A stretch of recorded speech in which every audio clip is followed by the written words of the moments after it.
There are a lot of countries in the past that have been our allies, and some continue to be our allies. These countries include Mexico and Canada, with our shared borders and our NAFTA agreements. And England, who has been a superpower alongside of us and has always been there when we need them, and vice versa. England went through two world wars with us. The second, we entered into the European conflict after England needed help fighting against their allies and ours. Margaret Thatcher and Ronald Reagan forced a close personal bond in the 80s based on their shared views of government. According to BBC, Tony Blair and Bill Clinton were also ideologically close.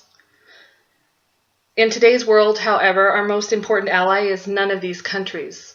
We look instead to Japan. At the end of World War II, the U.S. started helping rebuild a war-savaged Japan. They did this to stop the spread of communism, rebuild Japanese infrastructure, and also to rebuild Japan's economy in order to start trading with them again.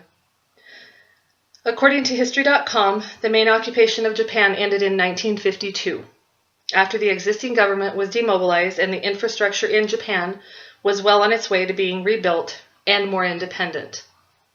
There are still U.S. troops stationed in Japan today. However, most of them are in the Philippines or in South Korea, defending against North Korea. With the United States' help, Japan has become a very independent country. They have a growing military that has some of the newest and best technology, and they are the third largest economy in the world at present time. A lot of this is thanks to the U.S., and a lot of it is thanks to the determination of the Japanese people. They are patient people, and they are determined once they get a goal in mind.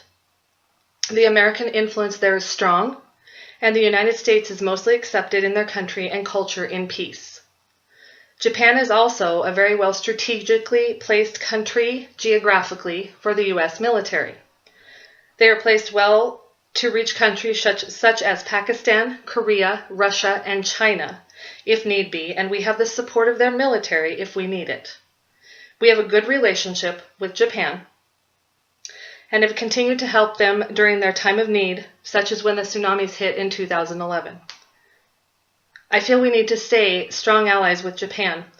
There has been so much rebuilding and restructuring of not only their country, but our relationship with them to let it all go.